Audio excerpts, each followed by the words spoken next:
Right now, as you're watching this, millions of packages are moving across the planet with almost surgical precision.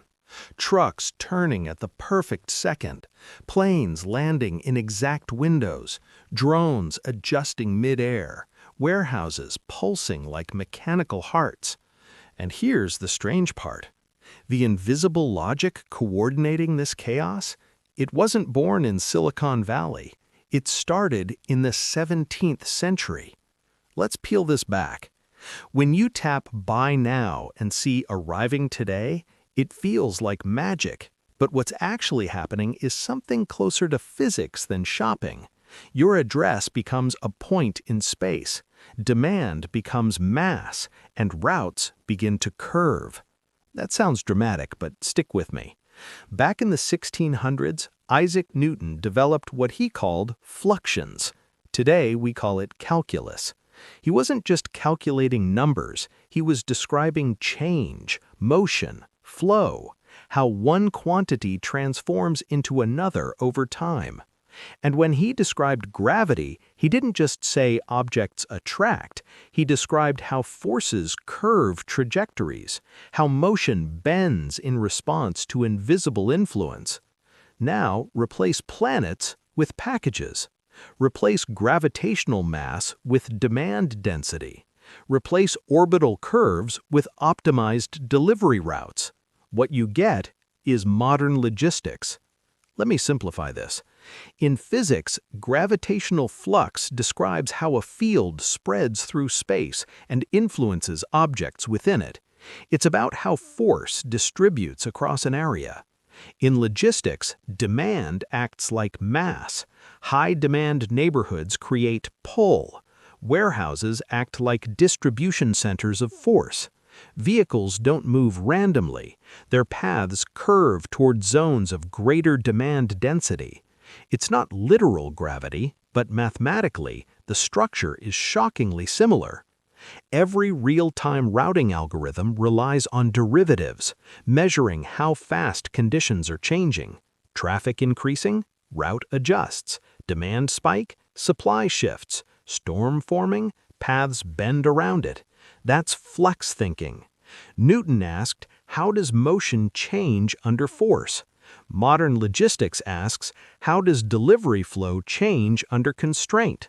The code running your instant delivery world constantly calculates rates of change, fuel consumption over time, traffic velocity shifts, warehouse throughput acceleration, all calculus. But here's the hidden layer. Global supply chains are chaotic. Delays ripple. One port closure can cascade across continents. To prevent collapse, systems model distribution like fluid dynamics. They simulate flow through networks, and fluid dynamics built on Newton's foundations. When millions of shipments move simultaneously, optimization engines treat the world like a dynamic field. Packages are particles, cities are nodes. High-demand zones create attractive gradients.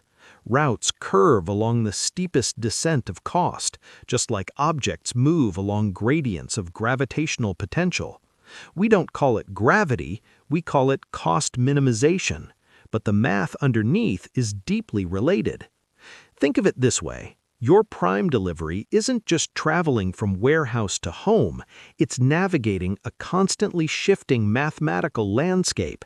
Every second, algorithms recompute partial derivatives.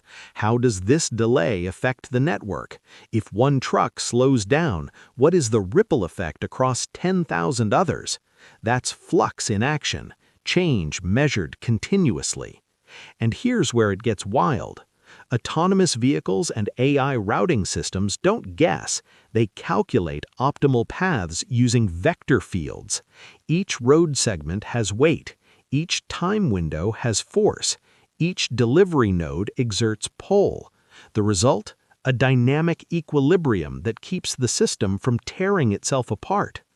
Newton developed geometric fluxions to understand planetary motion. Today, that same conceptual machinery stabilizes a hyperdense global economy. Your doorstep becomes the final coordinate in a vast vector field.